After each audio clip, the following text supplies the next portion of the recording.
Hello students. तो आपके लिए मैं लेकर आया हूँ topic wise PYQ discussion. Yes, जिससे टॉपिक वाइज आप लोग प्रैक्टिस कर सकते हो, सीख सकते हो, और जो पर्टिकुलर टॉपिक आप लोगों को पसंद है उसको पढ़ के जा सकते हो, जिससे उसके क्वेश्चन आप लोगों से डेफिनेटली बन जाएं। तो इस सीरीज में सबसे पहले मैं ले रहा हूँ क्वाड्रेटिक इक्वेशन का एक टॉपिक जिसको बोलते हैं हायर ऑर्डर इक्वेशंस। इसमें काफ़ी बच्चों को प्रॉब्लम आती है। क्यों प्रॉब्लम आती है? क्योंकि क्वाड्रेटिक हमें दिखता ही नहीं है। पावर कभी 4, कभी 10, इस तरह से, कभी रूट में भी पावर आ जाती हैं। इस तरह से क्वेश्चन आते हैं, तो हमें कैसे सॉल्व करना है उसको हम सीखने वाले हैं। तो ध्यान से देखिए, मैंने यहाँ कुछ PYQs लिए हैं और उसको मैं बताऊंगा किस किस तरीके से हम उसको आसान बना सकते हैं। तो यहाँ पर हम एक पहला PYQ लेते हैं। तो यहाँ पर आप देखो, मैं इसको जूम करके दिखाता हूँ। The smallest positive integral. तो सबसे पहले तो क्वेश्चन को हमें बहुत अच्छे से पढ़ना है। यहाँ क्वेश्चन में क्या इंपॉर्टेंट चीज़ बोली गई है? स्मॉलेस्ट पॉजिटिव इंटीग्रल की जो भी वैल्यू होगी उसमें सबसे छोटी चाहिए, पॉजिटिव चाहिए और इंटीजर चाहिए। पर हमारे दिमाग में क्वेश्चन आएगा, कौन सी वैल्यू, किसकी वैल्यू चाहिए? तो मैं बोला गया है क्वेश्चन में वैल्यू ऑफ ए। अब हमारे दिमाग में आएगा कि ए क्या होता है। तो वो आगे दिया है, for which all the roots of this, किसके roots? X square minus a x square plus 9 is equal to 0 are real. की एक ही ऐसी वैल्यू दे दो, वो भी पॉजिटिव भी होनी चाहिए और इंटीग्रल भी होना चाहिए, उसमें सबसे छोटा भी होना चाहिए, जिसके लिए ये जो क्वाड्रेटिक इक्वेशन दी है, वैसे क्वाड्रेटिक नहीं बोलेंगे, बाई क्वाड्रेटिक बोलेंगे, क्योंकि हाईएस्ट पावर 4 है। Are real and distinct, roots कैसे होने चाहिए? रियल और डिस्टिंक्ट। तो देखो, इसके लिए सबसे अच्छा तरीका पता है क्या है? कि जो भी चीज़ डिफिकल्ट लग रही है, हमें सोचने से रोक रही है, उसको थोड़ा अच्छा दिखने दो। जैसे कि यहाँ पर हमें जो दिखाई दे रहा है, क्या? x पावर 4 दिखाई दे रहा है। ये x पावर 4 हमें सोचने में थोड़ा सा प्रॉब्लम क्रिएट करता है, लेकिन ये एक्स स्क्वायर होता तो अच्छा हो जाता। तो इसलिए मैं क्या चाहता हूँ, मैं यहाँ पर लिखूंगा let x square is equal to t. तो मैं क्या चाहता हूँ, इसको सॉल्व करने के लिए एक्स स्क्वायर को मैं टी एज्यूम कर लेता हूँ। ऐसे एज्यूम करने से क्या होगा, इस तरीके से मेरी जो इक्वेशन है, ये वाली इक्वेशन, ये इक्वेशन मेरे पास बन जाएगी t square minus a t plus 9 is equal to 0। ये इक्वेशन मुझे मिल चुकी है।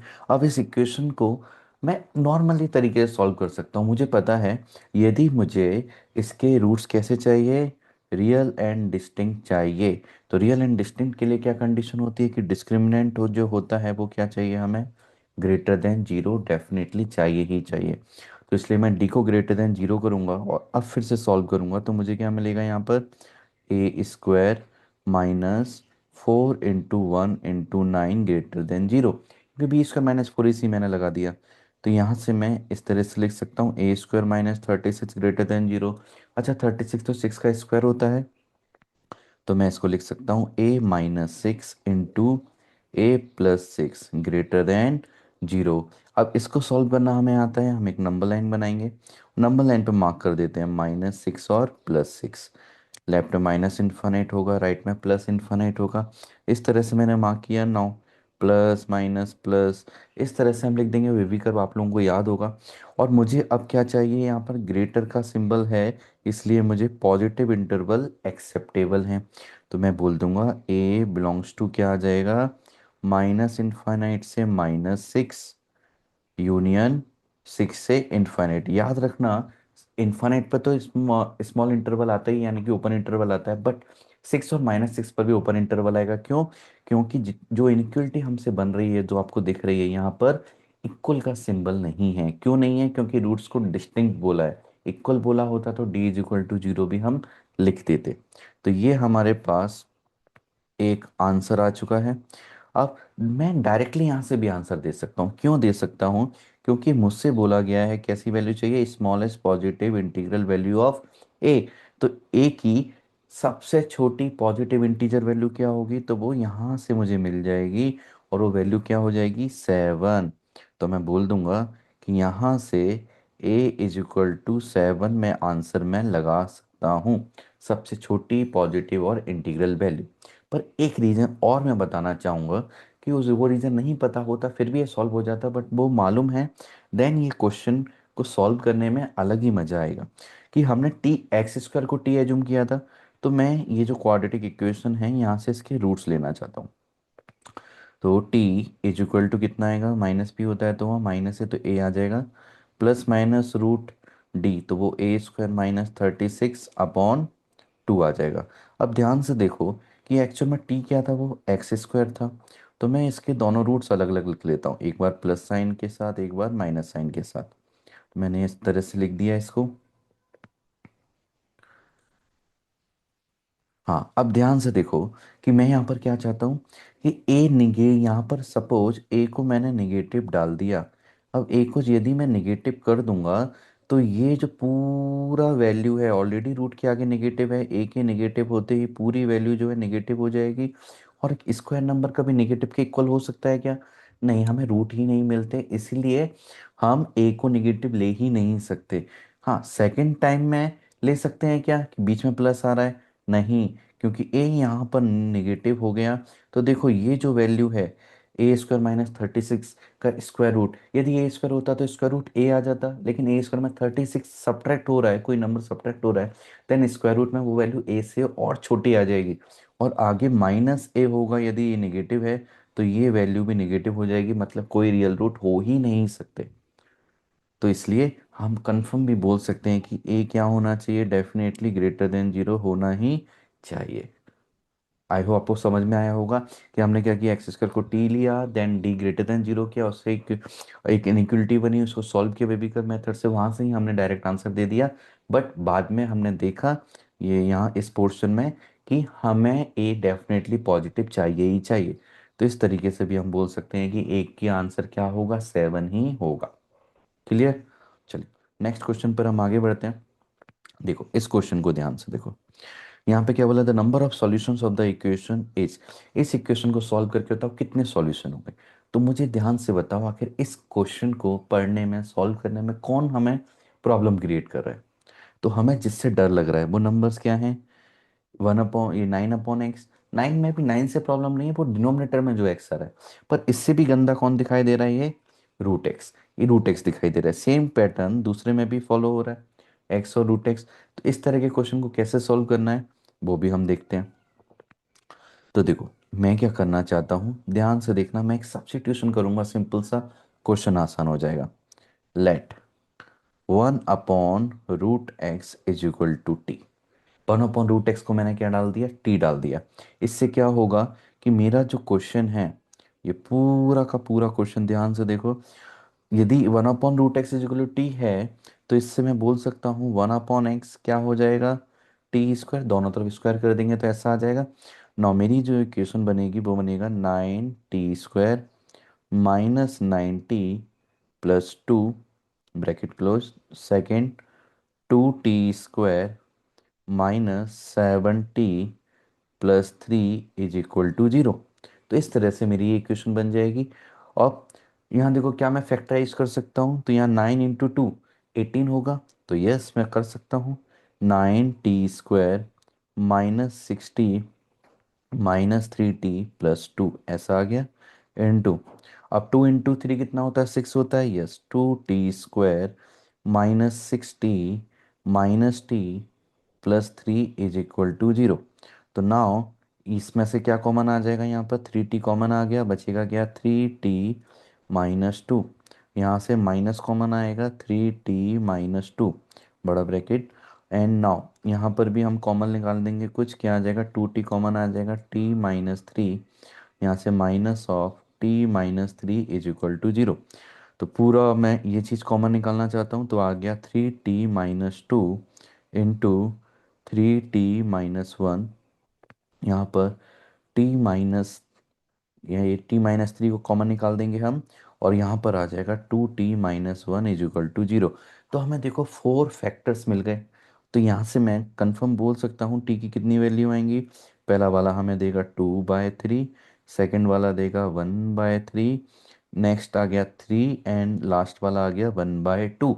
बट अभी रुको, हमें टी की वैल्यू सब्स्टिट्यूट करनी है, टी एक्चुअल में था क्या, यहाँ हम देखते हैं। तो t एक्चुअल में 1 अपॉन रूट एक्स था, तो 1 अपॉन रूट एक्स की ये सब वैल्यू आ जाएंगी, 2/3, 1/3, 3 और 1/2। तो यहाँ पर ऑल दो सारी पॉजिटिव वैल्यू हैं, पर सपोज कभी निगेटिव वैल्यू भी आ जाती, और क्वाड्रेटिक इक्वेशन में आती है, जब जैसे t-3 की जगह t+3 बन जाता, तो फिर -3 आ जाता, उस वैल्यू को हम रिजेक्ट कर देते क्योंकि 1/√x कभी भी नेगेटिव नहीं होगा। तो यहाँ से x की हम साफ साफ देख रहे हैं कितनी वैल्यू आ सकती है, टोटल 4 वैल्यूज आ सकती हैं। कैसे आएंगी? तो सबको रेसिप्रोकल करना है और स्क्वायर कर देना है। तो x की वैल्यू बन जाएगी रेसिप्रोकल, 2/3 का रेसिप्रोकल 3/2 होगा और स्क्वायर करेंगे तो क्या आ जाएगा, 9/4। 1/3 का 3 आएगा और 9 आ जाएगा। नेक्स्ट 3 का 1/3 स्क्वायर करेंगे 1/9 और लास्ट वाला 4। तो हम देखेंगे एक्स की कितनी वैल्यू आ चुकी है, टोटल 4 वैल्यूज आ चुकी हैं, इसलिए हम आंसर क्या लगा देंगे, सेकंड ऑप्शन 4, क्योंकि हमसे नंबर ऑफ सॉल्यूशन पूछे गए थे। आई होप समझ में आया होगा। चलिए नेक्स्ट क्वेश्चन की तरफ आगे बढ़ते हैं। तो देखो नेक्स्ट क्वेश्चन आप लोगों को दिखाई दे रहा है। इस क्वेश्चन में क्या दिखाई दिया था, प्रोडक्ट ऑफ, हमसे क्या पूछा है, ध्यान दो, प्रोडक्ट पूछा गया है किसका, of all the rational roots का प्रोडक्ट पूछा गया ऑफ द इक्वेशन। ये इक्वेशन दी गई है। अब इक्वेशन देखो, इक्वेशन थोड़ी सी गंदी दिख रही है। क्यों गंदी दिख रही है? कि अंदर क्वाड्रेटिक तो ठीक है, कोई दिक्कत नहीं है, लेकिन इस पर भी पावर 2 लगा दिया और साथ में एक और यहाँ पर मल्टीप्लीकेशन में x-4 × x-5 दे दिया। तो हमें लग रहा है कि बहुत गंदी हो जाएगी। यस, गंदी होगी, लेकिन इस गंदी चीज को भी हमें आसान कैसे करना है, ये हमें सीखना है। तो देखो, मैं क्या चाहता हूँ ऐसे क्वेश्चन में, मैं चाहता हूँ ये जो मल्टीप्लाई है इसको थोड़ा सा और सॉल्व कर लिया जाए। तो मैं पहले पूरा क्वेश्चन लिखना चाहता हूँ। यहाँ पर मैं क्वेश्चन लिखता हूँ, x² -9x plus 11 whole square, ऐसा मैंने लिखा। बाद का जो टर्म है, ये वाला टर्म, इसको मैं मल्टीप्लाई करके लिखना चाहता हूँ। तो जरा मल्टीप्लाई करो, क्या आएगा, तो ये आएगा x² देन -5x -4x, ये मिलके हो जाएगा -9x, और प्लस का आ जाएगा 20 इज इक्वल टू में है हमारे पास 3। अब जरा ध्यान से एक चीज गौर करना कि ये वाला जो टर्म दिखाई दे रहा है x² -9x, ये दोनों में ही रिपीट हो रहा है ना। तो जब भी चीज ऐसे रिपीट होती हुई दिख जाए वेरिएबल में, तो मैं क्या चाहता हूँ, हमेशा इसको t ले लेता हूँ। t हम मतलब क्या होता है, ट्रू फ्रेंड। t हमारा ट्रू फ्रेंड है इस क्वाड्रेटिक इक्वेशन में, हायर इक्वेशंस वाली क्वेश्चंस को सॉल्व करने के लिए। तो ये ट्रू फ्रेंड है, तो मैंने इसको t एज्यूम कर लिया। नाउ t एज्यूम करने के बाद हमारा जो क्वेश्चन बनेगा वो क्या होगा, ये बनेगा t+11 whole square -t is equal to 3। Sorry, मैंने एक गलती कर दी यहाँ पर कि टी नहीं है, t+20 आएगा, क्योंकि ओनली x² -9x को t डाला है ना। तो ब्रैकेट के अंदर t+20 आएगा और इज इक्वल टू 3 आएगा। नाउ स्क्वायर ओपन कर देते हैं, t² +121 +22t -t -20 is equal to 3। इस इक्वेशन में जब मैं लिखता हूँ सबको एलएचएस में लाके, तो एक t² मिलेगा, 20t -t मिलके क्या हो जाएगा, +21t। 121 -20 बनेगा 101 और -3 हो जाएगा, तो ये आ जाएगा प्लस का 98 इज इक्वल टू 0। इस तरह से मुझे ये मिल जाएगा। ठीक है, इस तरह से मुझे मिल गया। अब मैं इसको फैक्टराइज कर सकता हूँ क्या, यस। तो फैक्टराइजेशन में मुझे क्या मिलेगा यहाँ पर, t² t² प्लस ये मिल जाएगा 7t plus 14t plus 98 is equal to 0, क्योंकि 7 × 14 98 होता है और दोनों को ऐड करोगे 20 बना जाता है। इन दोनों में से t कॉमन आ जाएगा तो क्या मिलेगा, t+7 +14 कॉमन लिया तो क्या मिलेगा, t+7 इज इक्वल टू 0। तो फाइनली हम देखेंगे t+7 इंटू t+14, ये वैल्यू आ चुकी है। तो हम बोलेंगे t की 2 वैल्यूज आ चुकी हैं, t is equal to -7 and -14, ये आ चुकी है। पर असली में t था क्या, t था x² -9x। अब ये वैल्यू मैं सब्स्टिट्यूट करना चाहता हूँ। तो ध्यान से देखो, मैं यहाँ पर सब्स्टिट्यूट करना चाहता हूँ, x² -9x is equal to कितना, एक बार -14 और second time x² -9x is equal to -7। इस तरह से मैं कर सकता हूँ। अब जैसे ही मैं ये लिखूंगा x² -9x is equal to -7, तो ऐसा लिखने से क्या हुआ, अब मैं इसको सबको एलएचएस में लाना चाहता हूँ। -9x +14 इज इक्वल टू 0 और x² -9x प्लस 7 = 0। इस तरह से मैंने लिखा है, ध्यान से देखा आपने। अब मुझसे पूछा है, क्वेश्चन क्या है, द प्रोडक्ट ऑफ, प्रोडक्ट चाहिए पर सभी रूट्स का नहीं चाहिए, किसका चाहिए, ऑल द रेशनल रूट्स, मतलब ऐसे रूट जो रेशनल होंगे उन्हीं का प्रोडक्ट चाहिए। अब हमारे पास टू क्वाड्रेटिक इक्वेशन बन चुकी हैं, तो मैं क्या करूँगा, यहाँ से डी निकालूंगा। तो डी कितना आएगा मेरे पास यहाँ से, b² - 4ac 81 - 4 × 14, ऐसा मैं लिख सकता हूँ। तो 81 - 4 × 14 कितना होगा, 56। इनको सब्ट्रैक्ट करो, इनको सब्ट्रैक्ट करोगे तो कितना मिल रहा है हमें, 81 - 56 करोगे तो ये मुझे मिल जाएगा 25 मिल रहा है। यस, क्या 25 परफेक्ट स्क्वायर है, यस ये परफेक्ट स्क्वायर है। इसका मतलब इसके रूट्स कैसे होंगे, रेशनल, डेफिनेटली होंगे ही होंगे। यहाँ पर भी डी निकालने का प्रयास करता हूँ, तो डी कितना आ जाएगा, b² - 4ac, तो 81 - 4 × 7, 81 माइनस कितना आ जाएगा मेरे पास, 28। ये मेरे पास 28 आ गया। और जो सब्ट्रैक्ट करके कितना आ जाएगा, ये आएगा हमारे पास 53। क्या 53 परफेक्ट स्क्वायर है, नहीं 53 परफेक्ट स्क्वायर नहीं है। इसका मतलब इस इक्वेशन के जो रूट्स हैं वो रेशनल नहीं होंगे, तो ये इक्वेशन मुझे यूज ही नहीं करनी, ये वाली इक्वेशन। अब ये इक्वेशन यूज करनी है और इससे मुझे क्या करना है, प्रोडक्ट ऑफ द रूट्स निकालना है। तो डायरेक्टली अल्फा इंटू बीटा में पता है क्या आने वाला है, 14 आने वाला है। तो 14 आंसर हम यहाँ पर टिक कर देंगे। तो समझ में आया किस तरह से हम इजी वे में ऐसे क्वेश्चंस को सॉल्व कर सकते हैं। चलिए एक और लास्ट क्वेश्चन हम देखते हैं। यहाँ पर देखो क्वेश्चन, क्वेश्चन में क्या बोला गया है, क्वेश्चन में हमें बोला गया है सम चाहिए, क्या चाहिए, सम चाहिए किसका, of all the solutions of the equation. Equation क्या दी गई है, 8 power 2x minus 16 × 8 power x + 48 = 0, इस तरह से दी गई है। अच्छा एक चीज़ और, ये आपको नंबर दिख रहे होंगे, सीरियल नंबर के अकॉर्डिंग नहीं दिख रहे होंगे। क्यों नहीं दिख रहे, क्योंकि ये क्वेश्चन मैंने सीधे as it is Disha publication की पीवाईक्यू वाली जो बुक है 2026 की लेटेस्ट, वहाँ से क्वेश्चन उठाए हैं। और नंबर मैंने इसलिए सेम रखा है जिससे आप लोग भी वहाँ जाके कभी उस बुक पर रेफर कर सकते हो। यदि आपको पीडीएफ चाहिए तो आप मुझे इंस्टाग्राम पर पर्सनली मैसेज कर सकते हो, डीएम कर सकते हो। इंस्टाग्राम की आईडी है मेरी, मैं आपको लिख लिख के बता देता हूँ, JEE.Warriors। इस आईडी पर, इस प्रोफाइल पर आप मुझे क्या कर सकते हो, मैसेज कर सकते हो, मैं आपको फ्री में डिसा पब्लिकेशन की पीडीएफ सेंड कर दूंगा। ओके, चलिए। हाँ, इस क्वेश्चन को हम सॉल्व करते हैं। तो मैं इस क्वेश्चन को सॉल्व करने के लिए सबसे पहले इक्वेशन लिख लेता हूँ। क्या इक्वेशन है, 8 power 2x minus 16 × 8 power x + 48 = 0, ऐसा हो गया। नौ, मैं इसमें फिर से टी डालना चाहता हूँ। हमने बोला था टी क्या है, हमारा टू फ्रेंड है। तो लेट 8 पावर x कितना, टी आएगा। और मैं ये जो क्वेश्चन है इसमें यहाँ से टू हटा के मैं इसका होल स्क्वायर भी लिख सकता हूँ, लिख सकता हूँ, प्रॉपर्टी है, क्योंकि टू और एक्स पावर में है तो वो मल्टीप्लाई हो जाएंगे। तो इससे मेरा जो क्वेश्चन बनेगा वो क्वेश्चन क्या बन जाएगा, ये क्वेश्चन मेरा हो जाएगा t²-16t + 48 = 0। तो इस तरीके से बहुत आसान हो गया।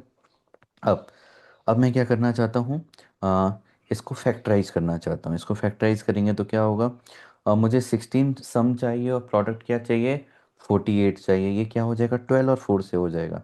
तो t² - 12t - 40 + 48 = 0। तो यहाँ से कितना आ गया, t × t - 12, और यहाँ से -4 कॉमन आ जाएगा, तो t - 12 = 0। तो हमें मिला t - 12 × t - 4 = 0। तो t की टू वैल्यू आ गई, क्या, एक 12 और दूसरा 4। तो टी की टू वैल्यू आ चुकी है हमारे पास। अब हम इस वैल्यू से क्या करेंगे, यहाँ पर यूज करेंगे कि टी एक्चुअल में था क्या, 8 पावर x। तो टी की क्या क्या वैल्यू आई हमारे पास, 12 और 4। तो एक बार मैंने 12 लिख दिया और एक बार 8 पावर x = 4 लिख दिया। ठीक है, ऐसा मैंने लिख दिया।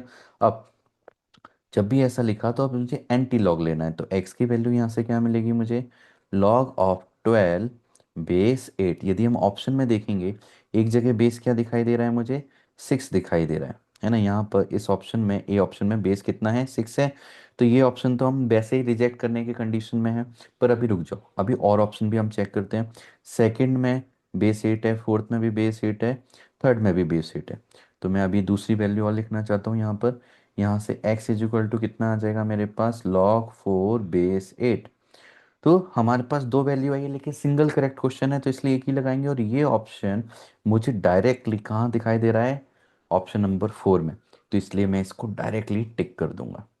तो समझ में आया इस क्वेश्चन को भी हमने आसान कैसे बनाया, कि 8 पावर जो x है उसको हमने t नाम दे दिया। तो इस तरह हायर ऑर्डर वाले, हायर पावर वाले जितने भी क्वेश्चन आते हैं, हमें क्या करना है, ढूंढना है किसको हम हमारे ट्रू फ्रेंड के बराबर मान लें। ट्रू फ्रेंड हम मान लें, यानी कि टी पुट कर दें, जिससे कि पूरा जो क्वेश्चन है वो क्वाड्रेटिक में कन्वर्ट हो जाएगा और क्वेश्चन बहुत ही आसान हो जाएगा।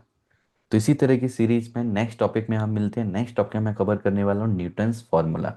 तो इसलिए सब्सक्राइब कर दो, जिससे नोटिफिकेशन आपको आ जाए कि जल्दी से जल्दी जैसे ही मैं कल वो वीडियो अपलोड करूंगा आप लोगों को वो मिल जाएगा। Thank you very much.